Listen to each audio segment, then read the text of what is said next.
Good news, everyone. The TV we see onions have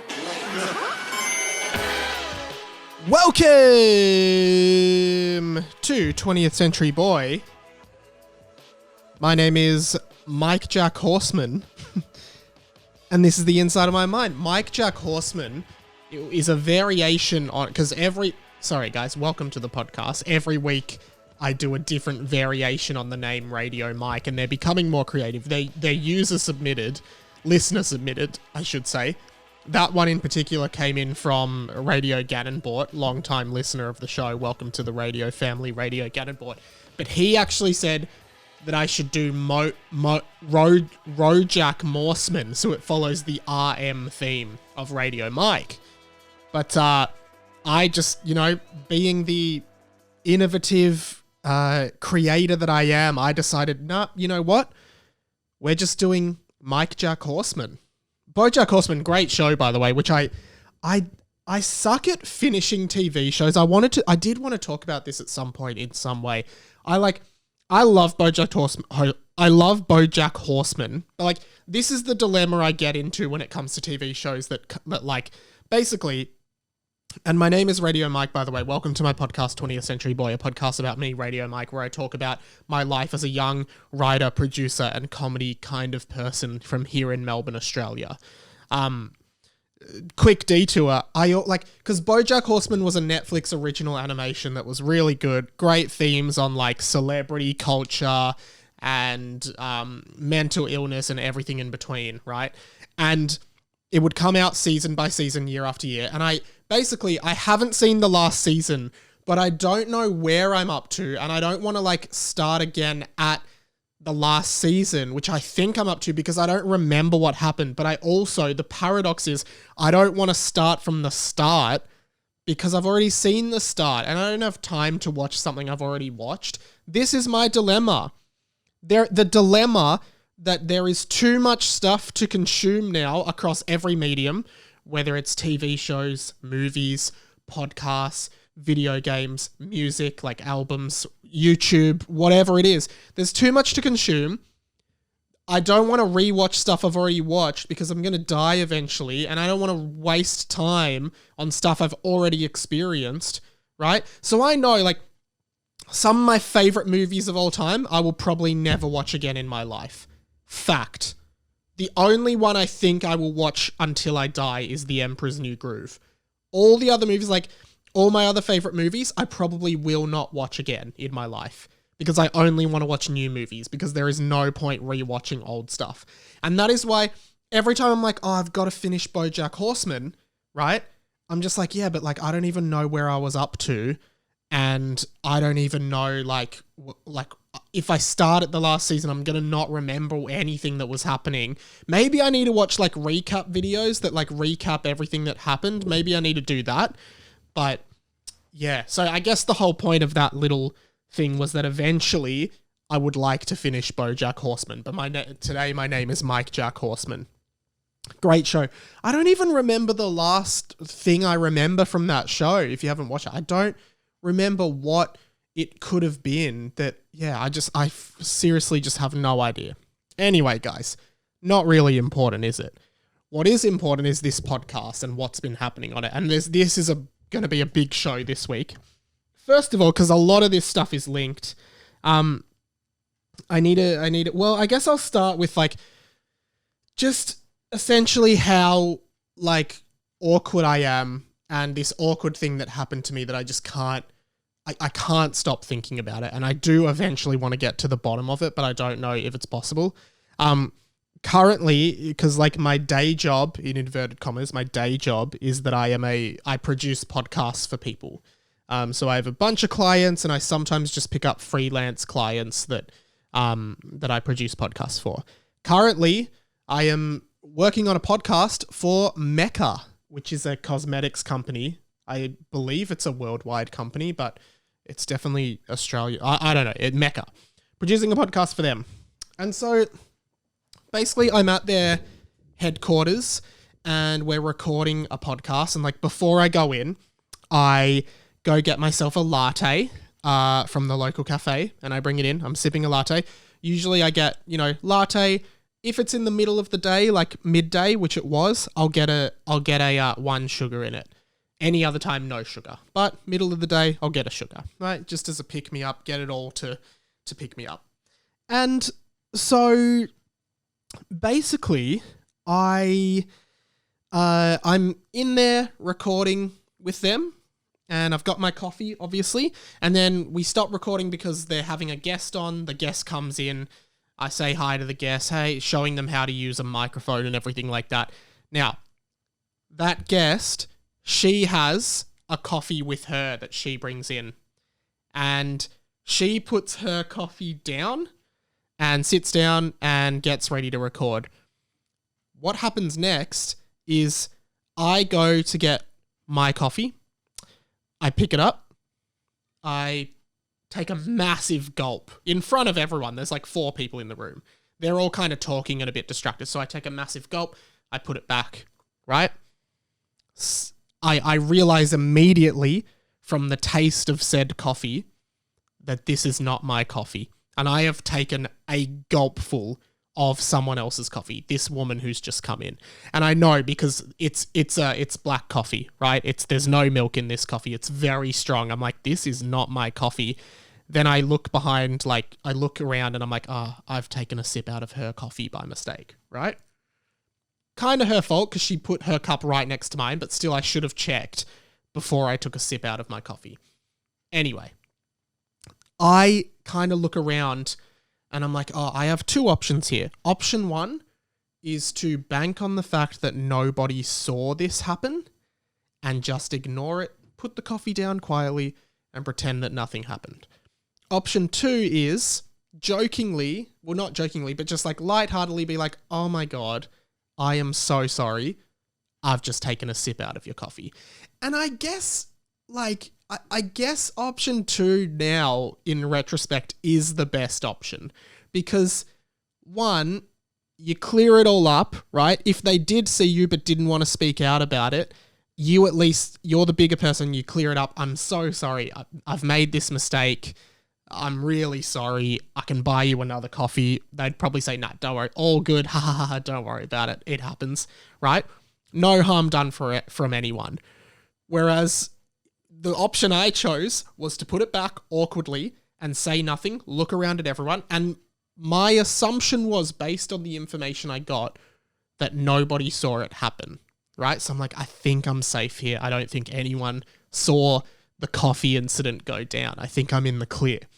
However, I then find that when this guest leaves the room, right? When this guest leaves the room, she leaves the room without her coffee.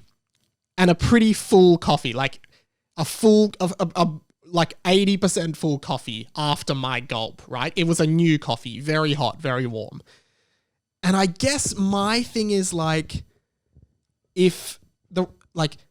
think the reason she didn't take the coffee was because she saw me take a swig of it and she knows now, that guy just took a swig of my coffee. Maybe he doesn't know that he did it, but I don't want to drink it now.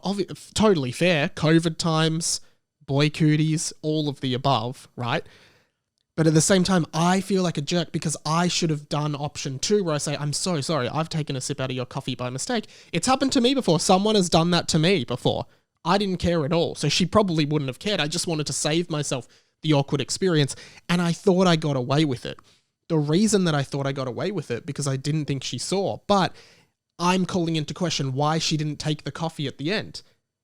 The other alternative there is that she simply forgot about the coffee. However, that to me seems highly unlikely because the coffee was so new and fresh, right?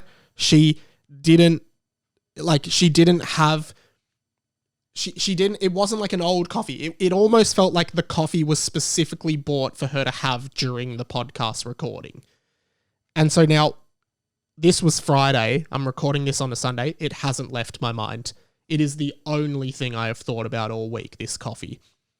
And now if I ever see her again, right, if she comes on the podcast again as a guest, I will always wonder if she knows that I drank her coffee.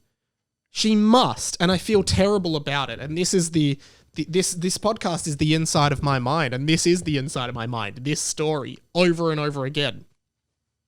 Do you guys think she saw me take a sip of the coffee? Or do you think she just forgot it? I do think she must have seen me. She was too polite to say anything. And now she's like, that jerk gulped my coffee and didn't say anything. Didn't even apologize for it. It must have looked so rude from my end. But anyway, aside from the coffee incident, the other thing that I have been doing recently with my life is I've been, I'm back at my parents' place at the moment. I'm in interim. Something went down at the place I was living, the share house I was living, which I will not talk about on record. And now we don't live there anymore, which is a whole story in itself, and it's not as bad as it sounds. Essentially, I'm now in interim at my parents', but I have been going out to inspections of other houses because I intend on living somewhere else soon. And very cozy here at my parents' place, but I'm obviously keen to go out and get that independence back sometime soon. One thing I want to talk about, and all of this sort of does lead on to the next thing I want to do, but the one thing I do want to talk about is, and if anyone in Melbourne or anywhere really is inspecting, I'd love to hear your horror stories, because I've noticed that, and the main website I use to find places is domain.com.au, which is just like a rental site where you find available rentals. They are so deceptive with the photos they choose to use for the rooms, for the houses that they are leasing out. Like, you see basically what happened was there was one place, it was in Kensington, which is a nice sort of inner city suburb here in Melbourne. And I looked at these photos, I'm like, this is the place I want to live. This is amazing. 2-bedroom place, good price, looked beautiful in the photos, really big, really spacious. There was 1 bedroom upstairs. It was really big. I was like, yes, I'll sleep there. I'll put all my stuff, because I'm moving with friends. Like, I'll be able to fit all of my podcast stuff. I can do my podcast all up there. Amazing stuff. So we go to inspect it, and it is quite possibly, without doubt, the most disgusting place I've ever been in. Like, the photos, the amount of like photoshopping they must have done on those photos to make it look the way it did in the photos compared to how it looked in real life is just phenomenal. And I went in, I was like, oh, it was like my dream. You know the thing in The Simpsons, the Ralph Wiggum thing, like you can actually pinpoint the moment his heart rips in two. It was kind of like that. Like, I was just looking around, I'm like, probably a more apt Simpsons moment is when Homer is making the barbecue and he's holding the instruction manual with a picture of the barbecue on the front. And he's like, wow, that's one fine looking barbecue. And then he puts it down and sees his and it looks nothing like that. And he's like, why doesn't mine look like that? It was pretty much that. Like, I was trying to compare the photos to the actual rooms. They were small. They were dirty. They were really dimly lit. They were just terrible. Like, awful. And then I'm like, oh, maybe this whole thing is salvaged by that upstairs bedroom, which was awesome. The upstairs bedroom, not even a bedroom. Like, it's like they're saying it's a bedroom. It's like a loft area with no door. You can totally see inside the whole thing from the main living area. So, you know, if you want to go to bed early and someone's watching TV, they can just look at you sleeping. If you want to have some sex at time, which, you know, by no means am I doing, right? But, you know, if you wanted to and you were living there, anyone could just look in and see it. And I was like, whoa, this is so bad. The bathroom looked beautiful in the photos. It's a tiny piece of crap in reality. So deceptive. So anyway, this place was in Kensington. Before the inspection, I was a bit early, so I went for a look around. And, you know, you go for a look around because you want to suss out the area. And you want to suss out, oh, can I picture myself living in this area? Which I couldn't, for one, which was good. Like, we're definitely not going to apply to live there. But the main thing I noticed was this really interesting restaurant that I walked past. And it caught my attention. I took a photo of it, which I might try and put in the video version or post somewhere. It caught my attention because there was a really interesting thing on the sign. Now, the name of this restaurant / bar kind of thing is Chicken Episode 2.5. It's like a place where you get, I guess, chicken and beer. I'm pretty sure. Well, it's one of those Asian style chicken places as opposed to like a Western chicken and chips. It's like one of those Asian style chicken places. Chicken Episode 2.5. Beer, on the sign it says beer, soju. Then it's got some what I'm assuming is Japanese characters, but I'm not 100% sure. But then what really caught my attention about Chicken Episode 2.5, and do your own research on this, but quite plainly, quite clearly and quite plainly on the sign for the restaurant is the words second best chicken in Kensington. This shop is claiming that they have the second best chicken in Kensington. The first thing I thought of is like, why would you put on your sign that you are the second best? Just put nothing. Just put nothing on there.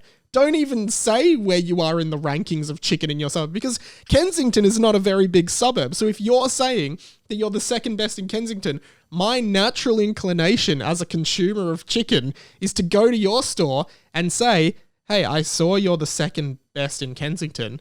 Do you know who the best in Kensington is? Because having second best in Kensington on your sign does imply that someone somewhere did do some kind of audit on the best chicken in Kensington, and these guys came number 2. And I'm just so curious about why they are using that as a selling point for their restaurant. In fact, I'm so curious that I found their number, and I just want to call them to talk to them about it and ask them honestly and earnestly, just ask them why they have on their restaurant sign second best chicken in Kensington. I did do a Google. Apparently they also have a store in St. Kilda with the same thing, but I just want to ring them and find out. So I'm going to punch the number in. Let's see how we go. Hopefully they're open. I did check and it said they were open, so we should be all good here. Let's see how we go. Okay.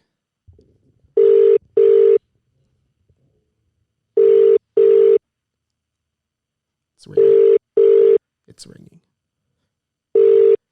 It's ringing. It's ringing. Hello, Chicken Episode. Hey, is that Chicken Episode in Kensington? Yep, G'day, mate. How are you? I'm good. How are you? Good. I just wanted to ask something. You guys are open today, right? Yeah, we open in the morning, it's just takeaway, and we open dining from 5 p.m. Yeah, awesome. I just wanted to ask, on your sign outside of the restaurant, It says second best chicken in Kensington. Yep. Who is the first? I don't know. Sorry about that. You don't know? So you don't know who the best chicken in Kensington is? Yeah, I don't know. That's why we decided to go for second best, because we are humble. But why don't you just put that you're the best? No, so if we do the best, so customer not gonna wondering, right? So if we put the second best, so you will ask, the other person will ask, right? But why don't you just put nothing then? Because then you wouldn't even know what you are in the rankings. Do you know what I mean? Yeah, I know. Yeah, that. So you guys. Actually, that's another meaning. So it means second best. We always try to become the best. So you're always striving to be better than you currently are. Yes. Well, that's good. Yes, Well, I just think it's awesome that you guys are saying that you're the second best chicken in Kensington. Yeah. So much so that I don't even care about who is the first best. I only care about who's the second best, because I think that's a really, you're just saying it proudly, and I think that's great. Yeah, thank you so much. Do you think I could have a few friends down to your chicken shop, and you guys will give us a bunch of the second best chicken in Kensington? So what do you mean? Oh, could I make a booking maybe in the future to have a bunch of friends there? Actually, you don't have to make a booking, just walking, because we're not busy recently. So yeah, we always have tables available for everyone. Okay, awesome. Well, I will try and organise for a bunch of friends to come down and we'll have some of the second best chicken in Kensington. Yeah, thank you so much. Yeah, All right, thank you so much. thank you. Yeah, See you have a soon. good day. You too. Bye. Bye. They, that went so much differently to how I thought. So what he seemed to say, and I didn't catch his name, but what he seemed to say is that the second best chicken in Kensington, they say that because they're humble. They're just like too polite to say they're the best. But they don't actually know. So I guess two things to come out of this. Number one is if you're in Melbourne and you frequent the Kensington area, maybe you live in Kensington or Flemington or Ascot Vale or like any of those sort of surrounding suburbs around Kensington, would you like to nominate a chicken shop that you think makes the best chicken in Kensington that we can put to them? Maybe next week we just have to call another chicken shop in Kensington and say, hey, did you know that these guys, Chicken Episode 2.5, are saying they're the best chicken shop they're the second best chicken in Kensington. Are you the first? Maybe we do that. So someone nominate one. But secondly, do you want to come and, if you're based in Melbourne, do you want to come to Chicken Episode with me and have a bunch of chicken? If you do, send me a message, and we will organise a chicken night at Chicken Episode 2.5. See how we go. But that was just amazing. It also brought into question another thing that I thought of that I really want to do. And look, guys, earlier this year, we did do Nug 100, where I attempted to eat 100 nuggets. Now, this is not another eating challenge. I'm not recycling any content, nor would I want to have another go at Nug 100. Not in the ballpark of what we want to do on this show. But I did think of another thing. The main thing I thought of was when we did Nug 100, we as a show crowdfunded the 100 nuggets. We calculated that it was around 70 cents per nugget, and to your guys' credit, we raised the money, I think it was, about $70 to buy the 100 nuggets, right? So lots of people just donated 70 cents. New thing that I've thought of that I would love to get your help with in the crowdfunding vicinity. And I hope we're not all crowdfunded out, because I reckon this can be the most fun thing we've ever done. Essentially, and we have crowdfunded before. We also crowdfunded the phone number for this podcast, 1-800-438-353. We own that phone number, and that was crowdfunded by the listeners of this show. That was our biggest crowdfund to date, $335. But here's what I wanted to do, because after I saw the Chicken Episode 2.5 sign, and it's funny, like a lot of the content for this episode so far just came to my mind on that one day where I went house inspecting in Kensington. A lot of after that, I went to just like the local IGA to get like a drink or something. And what I noticed was out the front of that local IGA supermarket was one of those Gumball dispensers. I'm pretty sure these are universal. Generally, you put in 20 cents, you turn a little thing, the money goes in, and a gumball spits out. It's like a vending machine for gumballs. A spherical gumball, often just full of sugar and very nice gum comes out. They kind of fly under the radar when you become an adult. When you're a kid, the first thing you're looking at when you go to the store, where are the gumballs? How do I convince mum to give me a gumball? But also a good thing because it helps parents just get rid of that 20 cents change. Obviously, this is Australian money. 20 cents, there's 100 cents in a dollar. I think that's pretty universal. But anyway, you put 20 cents in, you get rid of your change, you give your kid a gumball. Now, I just had this thought, and I'd love for you guys to help me with this. Wouldn't it be just so funny? Wouldn't it be funny if you emptied one of those gumball dispensers? Because I actually thought about it, and it wouldn't actually be that expensive, right? I sort of estimated by looking at this gumball dispenser that there would probably be around 500 gumballs in there, max. Like, I reckon that's a generous estimate, 500 gumballs. I reckon on a lower scale, maybe 300, right? But if we go 500 gumballs times 0.2, 20 cents, we only need to raise $100 to empty one of those Gumball machines, right? I want to set a new goal for this podcast that at some point coming up, I will go to a local Gumball dispenser, probably at a shopping center nearby me. I will go to a local Gumball dispenser, and with the money that we raise on this podcast, I will empty one of those Gumball machines, right? I am willing to put in money for this, so if we don't raise the full 100, I'd be totally fine. But basically, if you donate $1 to this, you donate 5 Gumballs, right? And all we need is 100 people to give $1, or like, I'm willing to put in, like, so far without any crowdfunding, I'll already put in $20, right? So 20 times 5, I've already donated 100 Gumballs, right? And what we're going to do is, on that day when we do it, and please donate, 20 cents is the minimum you need to donate for one Gumball, right? 20 cents, paypal.me/itsradiomike. Just send 20 cents with a note. I'll read it out next week. We did this with the Nugs. Please make it happen with the Gumballs. I think this could be so fun. On the day that I do it, I'm going to announce to everyone which Gumball dispenser I'm going to be at and what time. And it'll probably take a while to dispense them all. And I'm going to go to the bank.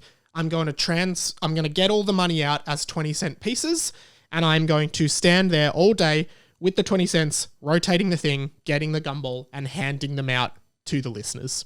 If you want a Gumball or 2 or 5, there's probably going to be 500.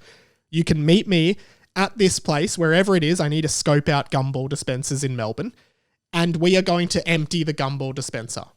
I just think this has like never been done before. Emptying one of those Gumball dispensers, just standing there all day. I wonder if they're even designed to take that much cash, that many coins. Like, what if it just fills up and builds up to the top, right? And you can't. I guess this is what we're going to find out on the day. So that is what I am promising to do on the day. You guys donate 20 cents for one Gumball, $1 for 5 Gumballs, right? And then I get it all out. I stand there for a day just getting Gumballs out of the Gumball dispenser at probably my local shopping center. And I will hand them out. And any leftover I will keep, and I will give them out as prizes for the show. But please donate a Gumball. PayPal.me/itsradiomike, 20 cents. Or send the change. If you want to send a bunch of 20-cent coins to help make it easier, send it to Radio Mike, 257 Clarendon Street, South Melbourne, 3205. If you're international, I will consider, if you donate at least 5 Gumballs, so $1, I will consider shipping the Gumballs to you, right? If that's legal. I assume it is. But that is the next goal, the next big goal for the show. We currently have a few, but the next thing I want to do is empty a Gumball dispenser. Because I also think it would be funny that, like, if you saw someone doing this, that, like, technically they're not doing anything illegal. They're not doing anything wrong. Like, it isn't illegal to pay money for a Gumball. No, it doesn't say anywhere on the machine, I assume, that, like, maximum Gumballs 5, maximum Gumballs 10, right? Nowhere does it disclaim how many Gumballs you are allowed to dispense from the Gumball dispenser. So it is perfect. I just don't think anyone's ever been stupid enough to just try to empty the Gumball machine. So that is my plan. I want to do that. And it's like, does security come over and say, what are you doing? You say, I'm just buying these Gumballs. I just want these Gumballs. Or could anyone stop you? Could they kick you out? I don't think they could, because you're literally not doing anything wrong. You're not breaking any law. So that is what I want to do. Please donate a Gumball or 5. PayPal.me/itsradiomike. The same way you donated the nuggets. I want to have these Gumballs. I want to have 500 Gumballs because it's pretty good gum. And I want to just put 10 in my mouth and just blow a massive bubble. That is the plan. Please help me with Radio Mike's Gumball-o-rama. That's what I'm calling it. We haven't done this for a while, but there's a segment that I don't think we ever made an opener for this segment because I didn't think it deserved an opener because it was so generic. But I do want to do another Misheard song lyric. And where this all started was last year I remembered the song Love Story by Taylor Swift, absolute classic. And I remembered that I had a misheard song lyric where at the end of the song, it's obviously a love song about Romeo and Juliet. And at the end of the song, it all builds up to the last kind of verse, I guess, where Taylor Swift sings from the perspective of Romeo, marry me, Juliet, you never have to be alone. Marry me, Juliet, you never have to be alone. But for whatever reason, when I was a kid hearing that song up until very recently, I always heard it as Mary, as in the name Mary, like Mary, the mother of God. Mary, meet Juliet, as though I always thought the song was trying to be like Romeo was saying to Juliet that he's not interested in her because she's a lesbian. So he's like, hey, Mary, this is my friend Mary, meet Juliet. Maybe you two could go on a date, right? Really stupid. A bunch of you sent in your equally stupid misheard song lyrics. And I always thought that was funny because it was obviously marry me, Juliet, not Mary, meet Juliet. But the other day I was in the car and I heard a song that I have not heard for a very, very long time. A really nice song as well by a band that I guess I don't care for too much, but the band is Maroon 5. And I realized that I have a misheard song lyric from this song, one of their biggest singles, She Will Be Loved. Obviously, you know, she will be loved. She will be loved. And it's actually the first line of the song that I always just got confused, like clearly just misheard as a kid. And I wanted to illustrate it on the podcast today. Essentially, the first line from that song is this. Beauty queen of only 18, she had some trouble with herself. So if you are not an idiot like me, you will probably hear that the lyrics to that are quite clearly now, beauty queen of only 18, beauty queen of only 18, and then it's she had some trouble with herself. But it's sort of the way it plays out in the song. I'll point it out. Here we go.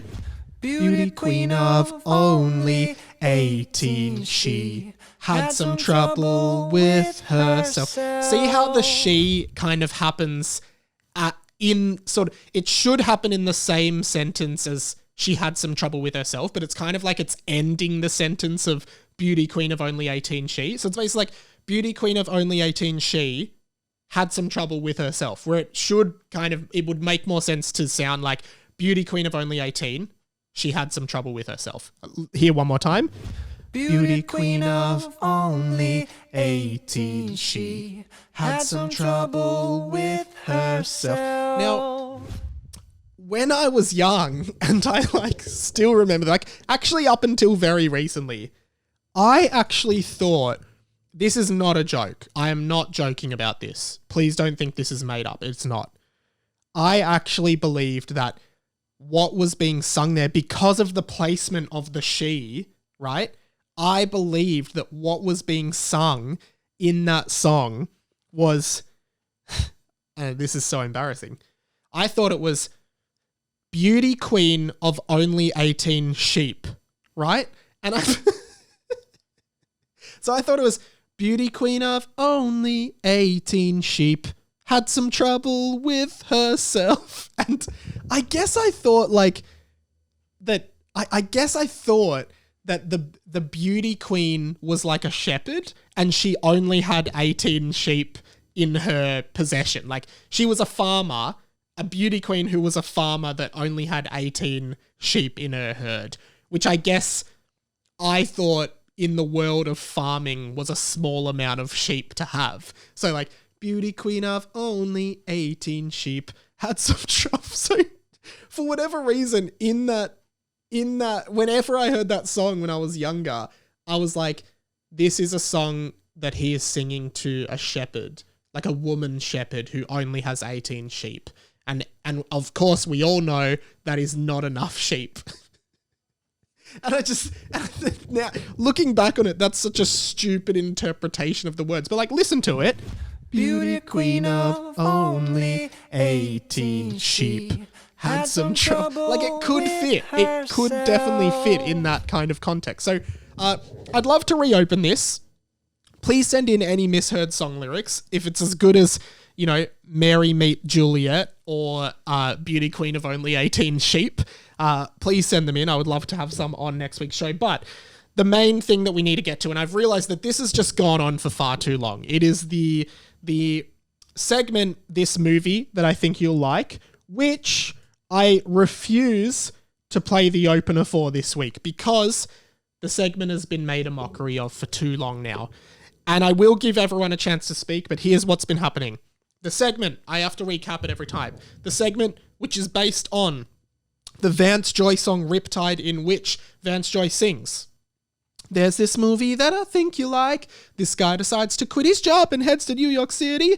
After a lot of inquisitoriness by me, inquisitoriness, we found out that movie he is describing is a movie called Midnight Cowboy. Then we thought, well, what a fun game it would be to describe other movies in that format, in the Vance Joy format, recommend movies to people in that format. So we started doing it, and every single time, one guy, one listener of the show, Radio Shooter, welcome to the RF Radio Shooter, he claimed that the movie that was being described every single time he claimed that it was a movie called Mr. Megorium's Wonder Emporium. Even if it didn't resemble MM's WE at all, right?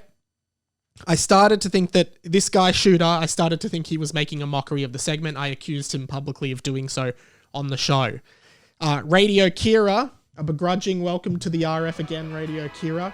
She did one. Her one was, "There's this movie that I think you'll like. This guy decides to click his fingers and delete half the population." I'm sure most of us quite clearly thought that it was Avengers Infinity War, where Thanos clicks his fingers and deletes half the population. Again, Shooter, mocking the segment, right?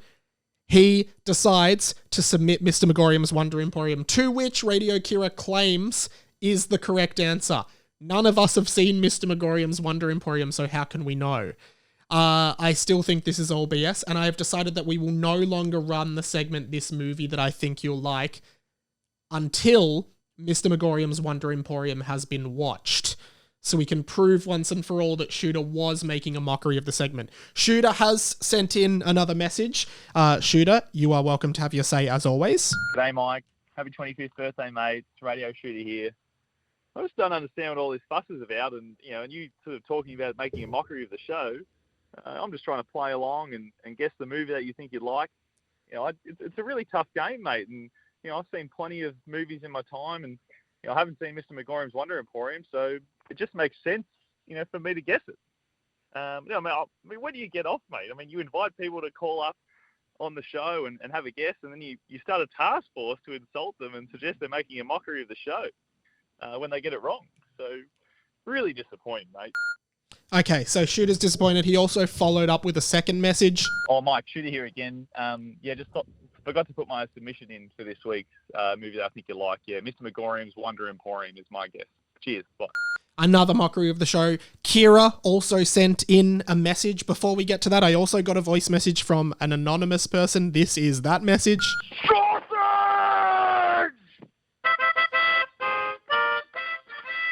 That was someone shouting the word sausage followed by the victory theme from the Final Fantasy series of games, which is just incredible how creative people are becoming with the phone line on this podcast. Kira, this is what she had to say. She's not happy. Hello, this is Radio Kira here.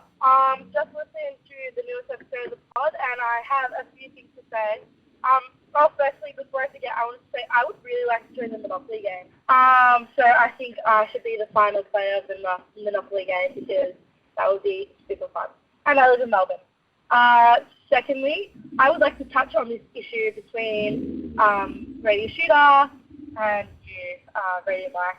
I'm devastated at these allegations against me and Shooter, that I am lying and that I'm making a mockery, that I'm assisting in the mockery that Shooter has been attempting for a bit.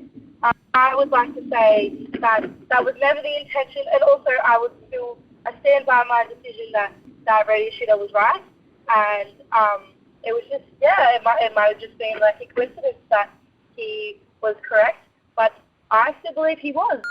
More BS from the world's biggest BS committee, Shooter and Kira. Radio Scooter, welcome to the Radio Family, Radio Scooter. Again, not Shooter, Scooter.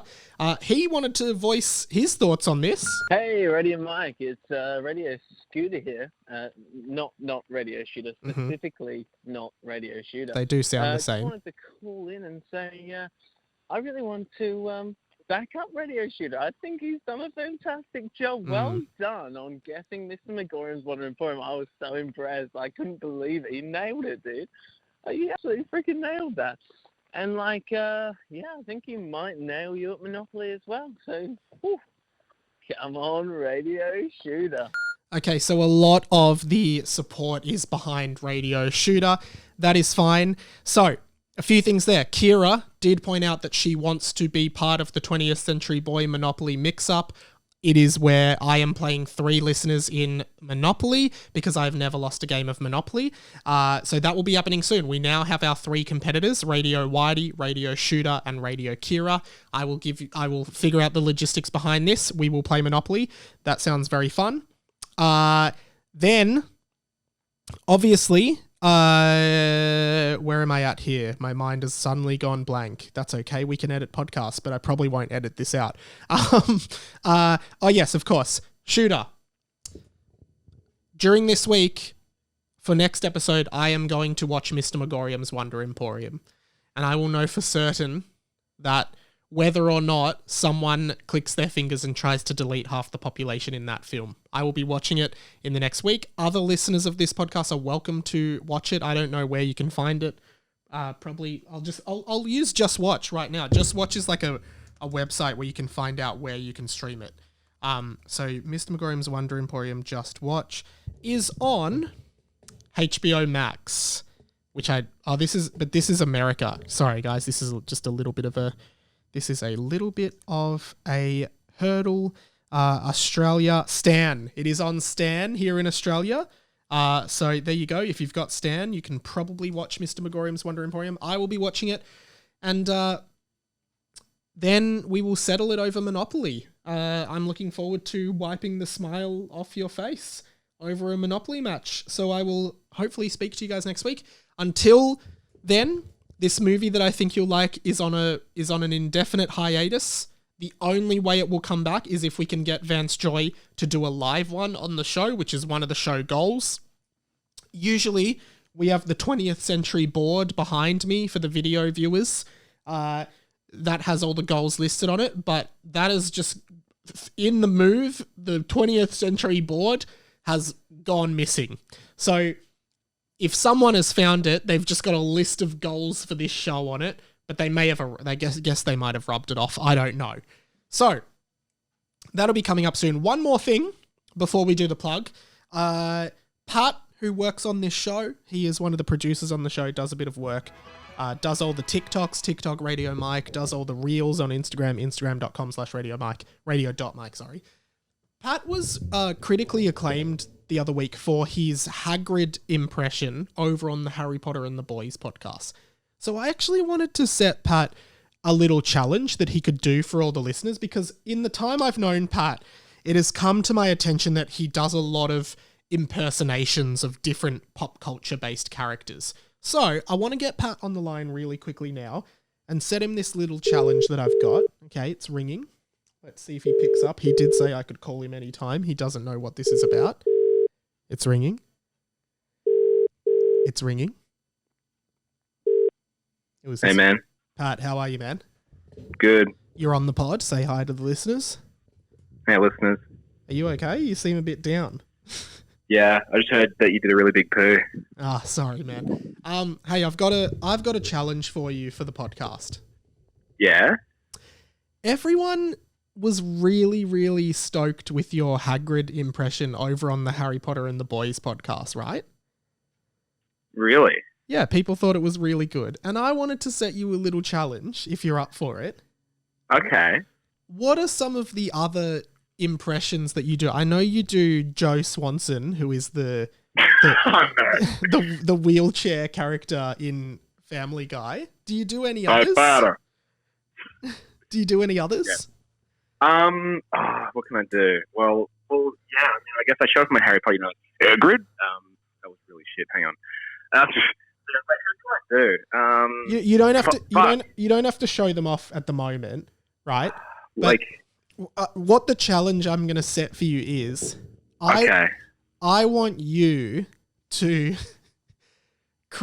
I want you to essentially create like a short radio play where all of the characters that you do impressions of interact. So it's like, Hagrid, Joe Swanson, and whoever else you do are all interacting with each other. And there's you just write a little scenario. It's a bit of fun. And then we'll play it on the show next week. What do you reckon? Yeah, that sounds good. Do I have to come up with a story, or like, are you going to come up with it, or? Well, I mean, I thought you would. Oh, well, hey, that's cool. That's all right. Hey, extra work for me, no problem. I'll send you the invoice. No, well, if you give me a list of characters, I'll give you a storyline that you have to work around. Okay, and then I'll expand upon that. All right. In terms of characters, so yeah. Hagrid. Yeah. Oh. You send... Yes. Do you want to send them to me off air? Oh, yeah. Cool. Yeah. We will do that, yeah. We won't spoil the surprise for the listeners. Yeah, and then next week, maybe the listeners... Yeah, we'll see how we go. All right, that's your challenge for the week. Send the characters. I'll send a scenario. Okay, I'll certainly do that. All right. Thanks, Pat. See you later. Grab. All right, let's do this. The plug. All right, what are we plugging this week? I would love for you to check out Harry Potter and the Boys. If you haven't heard it, it's my Harry Potter fan fiction that I wrote when I was in year 7. I get guests to come on and read it. This week's guest is Jackie Hatton, a stand-up comedian. It was really funny. And there's a new YouTube channel for that if you would like to watch the YouTube versions. I know a lot of people were watching the videos on my channel, but I decided to migrate it to its own channel, which will be up to date by this Wednesday. So if you can't find that channel, it's kind of hard at the moment because if you don't have 100 subscribers, you can't make a custom URL like youtube.com/Harry Potter and the Boys. So please send me a message or an email or anything if you want to watch that show on YouTube. I'll send you a link to where the new episodes are going up. You can also go to my standard YouTube channel, Radio Mike. That one you can just search. It'll come up. Lots of pop culture videos. And you can watch full episodes of this podcast on YouTube as well. Please donate to the Gumball-o-rama. It's 20 cents for a gumball. Literally very easy. Just send $1 for 5 gumballs. We literally need $100. And aside from that, TikTok, Radio Mike. Follow me there. Watch some of my TikToks that Pat edits. Radio.mike on Insta. RadioMikePod@gmail.com if you want to get in touch. And I think that's pretty much it for this week. But yeah, for now, I will sign off the way I normally sign off, which is by saying, my name has been Radio Mike. This podcast has been The Inside of My Mind. Don't ever block the MDF. We still need to do the MDF sting. That's coming up as well. I'm a very kind young man, and some of your older staff could learn a lot from me. Don't lie to me because I'll see you. And if I do see you, it might be in the Dream Factory later tonight. And also, Will Kennedy, finish up your farm project, mate. All right, guys. See you next week.